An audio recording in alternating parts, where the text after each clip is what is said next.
রেস্টুরেন্টের মতো ঝরঝরে ফ্রাইড রাইস আমরা প্রত্যেকেই পছন্দ করি, কিন্তু বাড়িতে বানাতে গেলে অনেক রকম সমস্যার সম্মুখীন হই।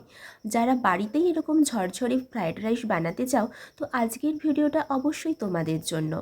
আমি নন্দিনী, আর আমার এই কোয়াটিডিয়ান কিচেন এপিসোডস চ্যানেলে তোমাদের প্রত্যেককে জানাই স্বাগত। তোমরা ভিডিওটা শেষ পর্যন্ত দেখতে থাকো, তোমাদের জন্য থাকছে অনেক ভালোবাসা আর অনেক টিপস। তো প্রথমেই আমি এখানে বাসমতি রাইস নিয়েছি প্রায় 300 গ্রাম, আর এটাকে আমি একটা পাত্রে দিয়ে ভালো করে ধুয়ে নেব। আর চালগুলো ধোয়ার সময় বেশি প্রেশার দেব না, চালগুলো ভেঙে যেতে পারে। আর এখানে আমি ভেজিস হিসেবে নিয়েছি গাজর, বিনস, মটরশুঁটি আর চিড়ে রাখা কাঁচা লঙ্কা। প্রথমেই আমি গাজর আর বিনসগুলো আগে ভেজে নেব। কেন বলো তো? এগুলো একটু সেদ্ধ হতে টাইম লাগে, তাই এগুলোকে আগে আমি ভেজে নেব। আর ভাজার জন্য দিয়েছি অল্প নুন আর অল্প পরিমাণ হলুদ। আর এখানে আমি একটা হাঁড়িতে জল, তেজপাতা, অল্প সাদা তেল আর অল্প নুন দিয়ে ধুয়ে রাখা বাসমতি চালটা দিয়ে দেব ফোটানোর জন্য। আর তেজপাতা, দারচিনি বা এলাচ তোমরা অবশ্যই দেবে, কারণ এতে স্বাদটা বেশ বাড়ে। আর এখানে ভাজতে বসানো বিনস আর গাজরটা অনেকটাই নরম হয়ে গেছে। এরপর এর সাথে দেব আমি মটরশুঁটি আর চিড়ে রাখা কাঁচা লঙ্কা। মটরশুঁটিগুলো সহজেই নরম হয়ে যায়, তাই এগুলোকে একটু দেরিতে দেওয়া। আসলে সিদ্ধ হওয়ার অনুপাত অনুযায়ী কিন্তু এই কাজটা করা হয়েছে। এরপর আমি এতে দিয়ে দিয়েছি কাজু আর কিশমিশ, যেটা ফ্রাইড রাইসের একটা অনবদ্য উপকরণ। এটা ছাড়া ফ্রাইড রাইস ভাবাই যায় না। এরপর দিব এতে একটা রামবান জিনিস, কি বলো তো? চলো, এতে এরপর দেব আমি একটা মশলা।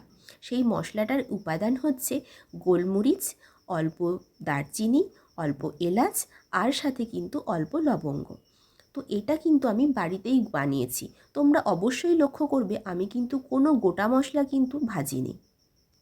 এখানে 15-20 মিনিট সিদ্ধ হওয়ার পর চালটাও একদম ঝরঝরে ভাবে ও গোটাভাবেই সেদ্ধ হয়ে গেছে। এবার জলটা গালিয়ে নেব। জলটা গালিয়ে নেওয়ার পর এই যে রাইসটা, এটা কিন্তু আমি এবার কড়াতে দেব। তবে হ্যাঁ, তোমাদের কিন্তু অল্প অল্পভাবে দিতে হবে। কারণ কি বলো তো, অনেকটা একসাথে দিয়ে নেওয়ার পর ভালোভাবে নাড়াচাড়া করা যায় না, আর তাতে কিন্তু চালগুলো ভেঙে যাওয়ার চান্স প্রচুর থাকে। তাই অল্প অল্প করে রাইসটা দেব আর ভালোভাবে মিশিয়ে নিতে থাকবো। তাতে মেশাতেও আমাদের সুবিধে হবে, আর রেশিও ওয়াইজ ভালোভাবে মিশেও যাবে। আর হ্যাঁ, এতে কিন্তু তোমাদের দিতে হবে অল্প পরিমাণ গাওয়া ঘি, তাতে কিন্তু স্বাদটা বাড়ে। আর হ্যাঁ, যাদের কোলেস্ট্রল আছে তারা নয় এইটা অ্যাভয়েড করেই চলো। আর এতে দিচ্ছি আরও একটু গোলমরিচের গুঁড়ো, তাতে স্বাদটা আরও বাড়বে। ব্যাস, এই তো রেডি হয়ে গেছে আমাদের বাড়িতে বানানো ঝরঝরে ফ্রাইড রাইস। এবার কিন্তু এটা যাবে পরিবেশনের জন্য। দেখো তো ভালো লাগছে কি না।